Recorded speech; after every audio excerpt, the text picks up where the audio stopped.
Welcome back to another video in your academy. In this video we will talk about the base practices of the process SYS for system integration and integration verification. The first base practice is specify verification measures for system integration. So this base practice focuses on specifying verification measures to ensure that the integrated elements meet the aspects of the system architecture, like static aspects, dynamic behavior, and interfaces. What information shall be defined for each verification measure? The techniques which are used, the passed-failed criteria, the entry-exit criteria, and the infrastructure and environment which is required to perform the verification measure.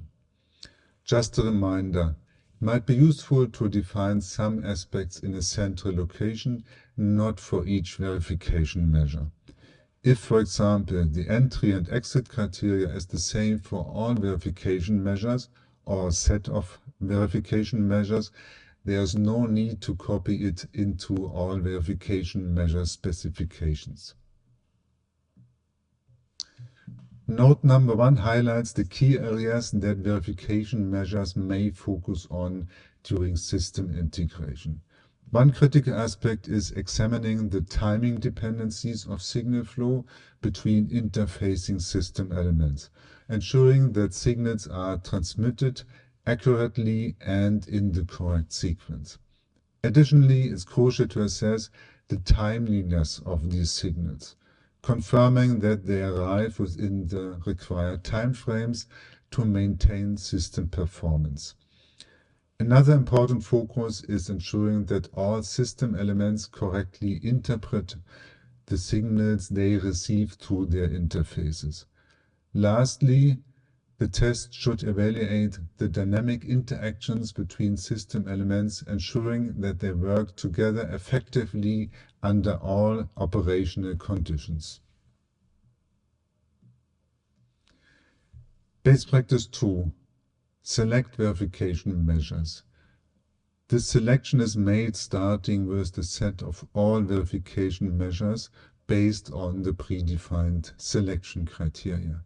I imagine this selection to be like a filter where the result is the set of verification measures which must be performed, and the criteria of the filter is the selection criteria. This is also used to define which test cases must be performed after a regression. Let's talk about note number 2.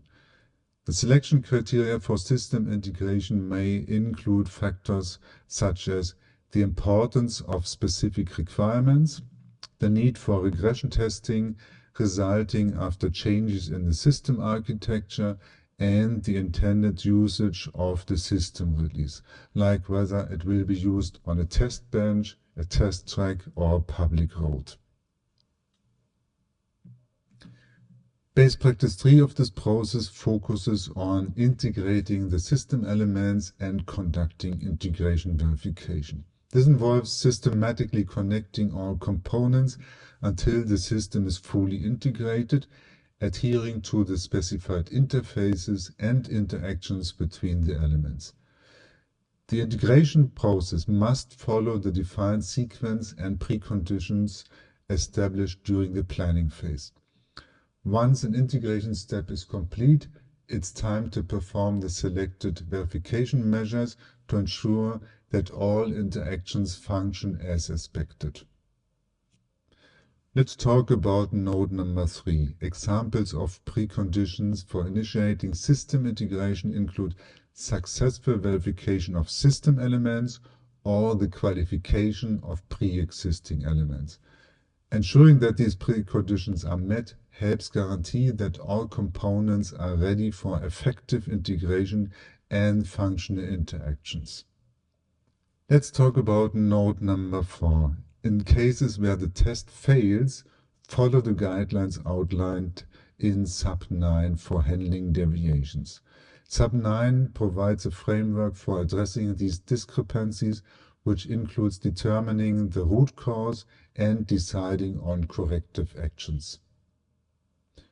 Best practice 4, ensure consistency and establish bidirectional traceability. To achieve this, every verification measure must have a trace to the corresponding element of the system architecture. And the verification results must have a trace to the respective verification measures. This is usually done by inserting IDs, links, or by using a defined naming convention.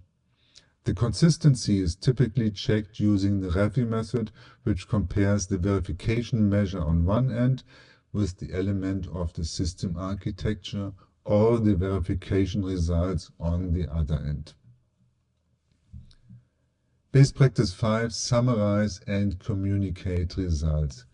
The results of the execution of the verification measures shall be aggregated to an appropriate level and communicated in a comprehensive way. Possible stakeholders can be the project management, quality assurance, or system qualification, SYS 5, or even the customer if this was agreed. The evidence for the communication can be a meeting protocol if the results of the verification were presented in a meeting and the stakeholders participated in the meeting, or a mail which is sent to the stakeholders. This mail must be stored in a place where it is accessible even if the person who sent the mail is not part of the project or organization anymore.